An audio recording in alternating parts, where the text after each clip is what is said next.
दादा, उद्धव ठाकरेंची आज धाराशिवमध्ये सभा होते.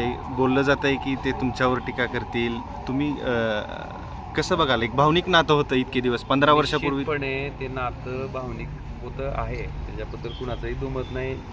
मी तुम्हाला याच्या बाबतीत एवढंच सांगतो की माझ्या धाराशिव लोकसभा मतदारसंघातले जे शिवसैनिक आहेत त्यांची माझ्याबद्दलची नाराजी मला 100% मान्य आहे. पण त्यांना मला एवढंच त्या ठिकाणी विश्वास द्यायचा आहे आणि सांगायचं आहे, आणि तेही जाणून आहे की माझ्या वैयक्तिक स्वार्थासाठी मला काहीतरी मिळावं म्हणून मी हा निर्णय घेतलेला नाही. हा जो निर्णय आहे तो केवळ आणि केवळ जी कुचंबणा मागच्या कालखंडामध्ये त्यांच्या बाबतीत झाली, एका मंजुरी दिलेल्या ट्रान्सफॉर्मरला 3-3, 4-4 वर्ष नवीन इस्टिमेट करून त्या ठिकाणी त्यांना माझे दरवाजे, माझी उंबरी झिजवावी लागले, आणि केवळ विरोध ही पक्षात असल्यामुळं मिळणाऱ्या निधीचं जो त्रास सामान्य माणसाला सहन करावा लागला, मला वाटतं तो त्रास त्या ठिकाणी त्यांना होऊ देणार नाही, ह्याच्यासाठी हा निर्णय घेतला आहे. आणि विश्वास ठेवा, मी घेतलेला निर्णय निश्चितपणे आपल्याला भविष्यकाळात माझ्या कामाच्या माध्यमातून मी दाखवून देईन. आज एक उदाहरणच तुम्हाला सांगतो की त्या ठिकाणी सांगितलं गेलं की ओमराजेला 18 कोटी रुपयाचा भरघोस निधी एकनाथ शिंदे साहेबांनी नगरविकास विभागातून दिला आहे. हा कुठला निधी होता? ज्या निधीला आठवडी बाजाराच्या 2022 स्थगिती दिली गेली होती, आणि हायकोर्टाचे उंबरटे झिजवल्याच्या नंतर सुद्धा तो निधी आम्हाला त्या ठिकाणी धाराशिव शहराच्या विकासासाठी मिळू शकला नाही. तोच निधी आज ह्या सत्तेचा वापर करून जर आठवडी बाजारासाठी 8 कोटी रुपये असेल, छत्रपती संभाजी उद्यानासाठी त्या ठिकाणी निधी असेल, महासाहेब जिजाऊ उद्यानासाठी निधी असेल, हिंदुहृदय सम्राट शिवसेना प्रमुख बाळासाहेब ठाकरे उद्यानासाठी निधी असेल, तर आपल्या शहरातल्या लोकांना आज फिरायला जाण्यासाठी एकही ठिकाण नाही. ते ठिकाण त्याच्या माध्यमातून तयार होणार आहे.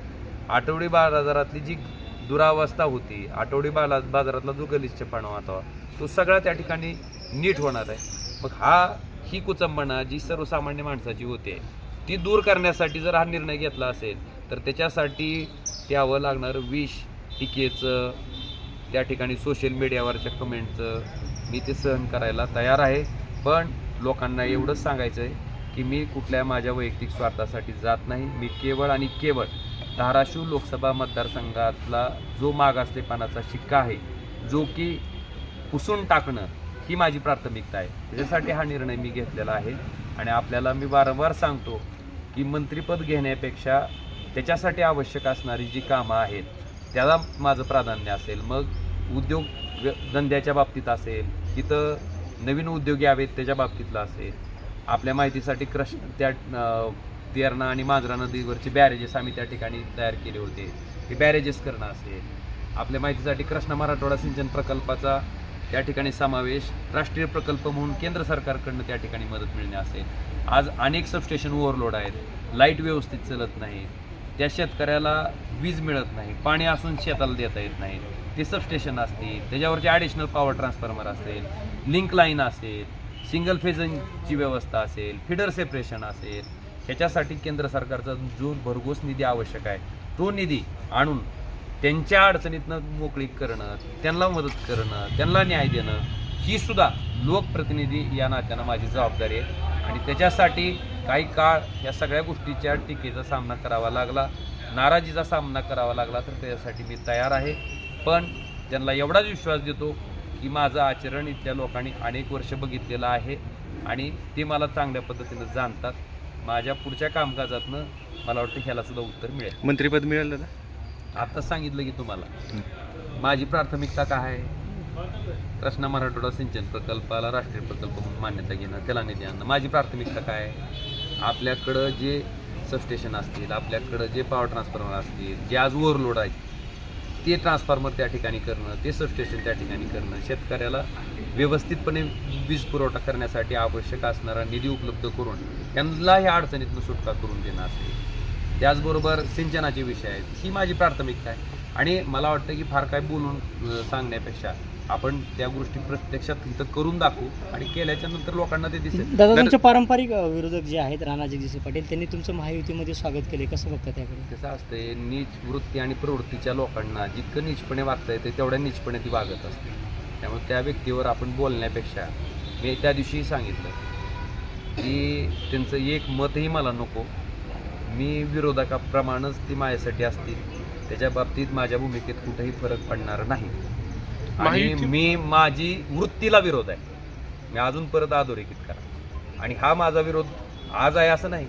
2019ला शिवसेना आणि भाजप ज्यावेळेस एकत्र होतं पूर्वीच्या काळात तुम्ही बघितलेलं आहे, 14ला 19ला त्यावेळेस त्यांनी भाजपमध्ये आल्याच्या नंतर मी काही त्याला प्रचार केला नाही. मी जाहीर विरोध केलेला माणूस आहे पहिल्या क्रमांकाला. आणि त्याचे व्हिडिओ फुटेज आजही आहेत. त्यामुळे ती भूमिका माझी ह्या जन्मात तर कधी बदलणं शक्य नाही. आणि त्या वृत्तीच्या लोकांना एवढंच मला सांगायचं आहे की केवळ सत्तेचा वापर करून ज्या पद्धतीनं सगळ्या गोष्टी चिरडून टाकायचा प्रकार ह्या ठिकाणी ह्या जिल्ह्यात चालला होता तो मात्र मी निश्चितपणे हाणून पाडीन. आणि मला आपल्या माध्यमातून सांगायचं की ज्या कार्यकर्त्यांनी भाजपचा झेंडा भाजपची सत्ता नसताना त्या ठिकाणी खांद्यावर घेतला होता, ज्या विविध पक्षातली सामान्य लोक आहेत जी की आज आडगळीला फेकली गेली आहेत, ती लोक माझ्यासाठी प्राथमिकता असणार आहे. आणि निश्चितपणे त्यांना माझा स्वभाव माझं काम त्या लोकांना माहिती आहे. त्यामुळे त्या लोकांचा विश्वास माझ्यावर असणार आहे. आणि सामान्य माणसासाठी काम करण्यासाठी मी आलोय आणि ते करून दाखवून कामातनं मी ह्याला उत्तर देईन. दादा तुमच्या एक जिल्हा परिषद नगर परिषद आणि ते दिसल ना रे. एक प्रश्न असा आहे दादा, तुमच्या प्रवेशानंतर जिल्ह्यातलं राजकारण बदललंय. आज उद्धव ठाकरे यांच्या सभेच्या जाहिराती सत्ताधारी गटाच्या काही नेत्यांनी दिल्यात. ह्या राजकारणाकडे कसं बघताय मी तुम्ही? म्हणतोय ना, वृत्ती किती नीच आहे तिचं द्योतं काय ती. कारण आमच्या पक्षाच्या जाहिराती आजपर्यंत कधी आल्या होत्या का, कुणी दिल्या का? मग मला जनतेला माझा प्रश्न आहे की आम्ही सगळे निष्ठावंत लोक निवडणूक लढत होतो, नगरपालिकेच्या, पंचायत समितीच्या, जिल्हा परिषदच्या. आमचे कार्यकर्ते बिचारे राब तुमच्यासाठी राबत होते, मी राबत होतो, आमचे आमदार राबत होते. मग त्यावेळेस आमची एकही पंचायत समिती निवडून यायची आमची लायकी नव्हती का? एकही नगरपालिका निवडून यायची आमची लायकी नव्हती का? नव्हती. मला सांगा ना.